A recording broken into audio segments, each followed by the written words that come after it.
Hello everyone, నేను మీ Pavani. Welcome back to మా ఇంటి రుచులకు స్వాగతం.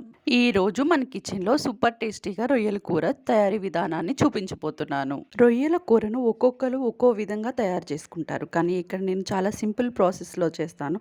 ముఖ్యంగా సీ ఫుడ్ తినే వాళ్ళకి చాలా బాగుంటుంది. రైస్లో తింటే చాలా టేస్టీగా ఉంటుంది. ఇక్కడ రొయ్యల కూరను చేయడానికి 1 కేజీ రొయ్య తీసుకున్నానండి. పై పొట్టు తీసేసి ఇందులోకి కల్లు ఉప్పు, నిమ్మరసం వేసుకుని బాగా కడిగి పక్కన పెట్టేసేసుకోండి. మరో పక్కన స్టవ్ ఆన్ చేసుకుని ప్యాన్లోకి కూరకు సరిపడా ఆయిల్ తీసుకోవాలి. ఈ ఆయిల్ బాగా వేడైన తర్వాత 4-5 పచ్చిమిర్చి పొడవుగా కోసుకుని వేసుకోండి. దీంట్లోనే మీడియం సైజ్ అయిన ఉల్లిపాయ చిన్న ముక్కలుగా కట్ చేసి వేసుకుని రెండు బాగా కలుపుకుని సిమ్లో పెట్టుకుని 2-3 నిమిషాలు బాగా వేగించుకోవాలి.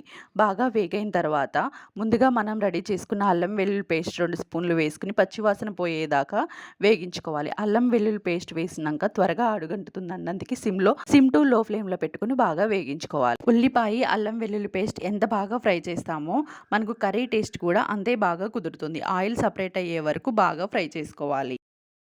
ఇలా ఫ్రై అయిన తర్వాత ఇందులోకి మనం కడిగి రెడీగా పెట్టుకున్న రొయ్యల్ని తీసుకోండి. 1/2 టీ స్పూన్లు పసుపు వేసుకుని ఆయిల్లో 2-3 నిమిషాలు ఫ్రై అవ్వనియండి. దీని వలన రొయ్యలు అనేవి ఆయిల్లో ఫ్రై అవుతాయి, అలాగే రొయ్యల రుచి కూడా బాగా వస్తుంది. ఇలా మొత్తం ఒకసారి బాగా కలుపుకున్న తర్వాత సిమ్ టు లో ఫ్లేమ్లో పెట్టుకుని 2-3 నిమిషాలు బాగా ఉడికించుకోవాలి. మూత పెట్టేసి బాగా ఉడికించుకోవాలి. ఇలా మొత్తం ఉడికిన తర్వాత ఇలా వాటర్ మనకి పైకి ఇలా వస్తుంది. దీంట్లోకి మన కూరకు సరిపడా కల్లుప్పు వేసుకుని ఒకసారి మొత్తం బాగా కలుపుకోవాలి. మూత పెట్టేసి ఒక 2-3 నిమిషాలు బాగా ఉడికించుకోవాలి.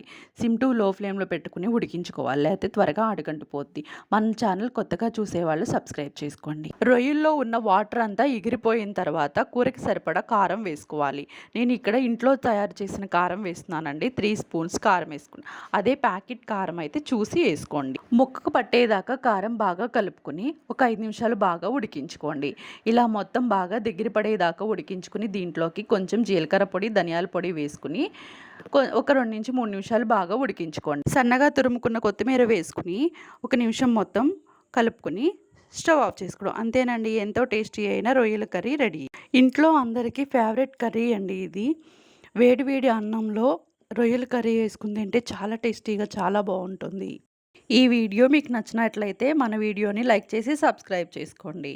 Thank you for all.